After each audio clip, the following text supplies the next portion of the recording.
kiri. Okay.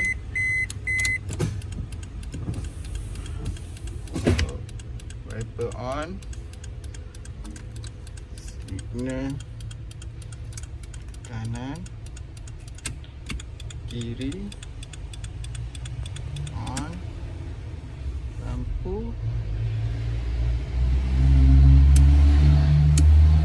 lampu hidup, kita hidup, lampu belakang,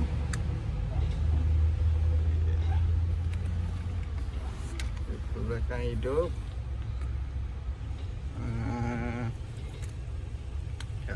Off dulu, kita tengok lampu belakang. Okay, video lampu belakang on, hidup, tak ada masalah. Okay, yang ni double signal, original Storia DJ. Tu hidup double signal. Rest. Power window. Okey, power window.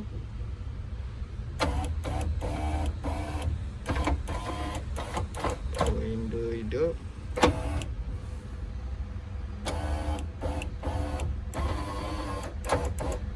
Kiri.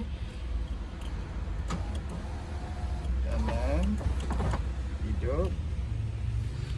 Lepas tu kita ada side mirror. Side mirror Swiss ni untuk auto flip, tapi model ni dia pakai side mirror kancil. So kita boleh test pergerakan saja. Kita try belah kanan dulu, right.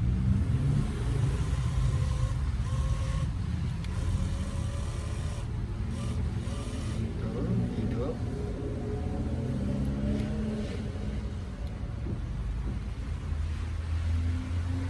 Atas bawah pun hidup, kiri kanan pun hidup. Cun-cun. Kita try belah kiri pula. Belah kiri. Sekejap. Okay. Kita tukar dulu belah kiri. Kita try.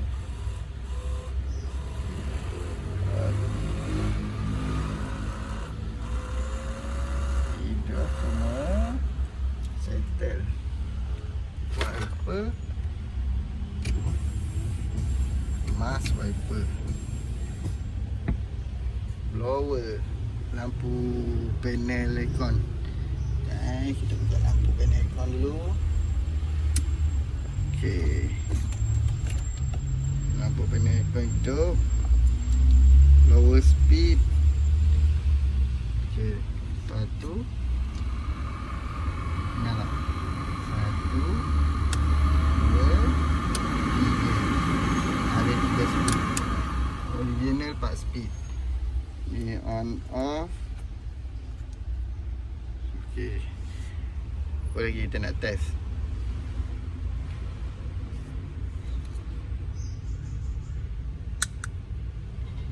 Okay. Ni video wiper kejap ya.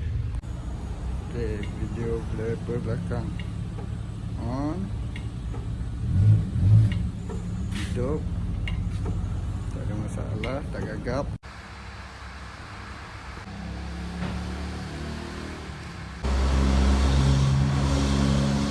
Try test central lock. Central lock. Okay, off. Silicon off. Silicon off. Okay, unlock. Unlock. Unlock. Lock. Unlock. Press. Okay. Center lock ni kita pakai dia punya controller original EJ. hidup ni. Settle lock dah.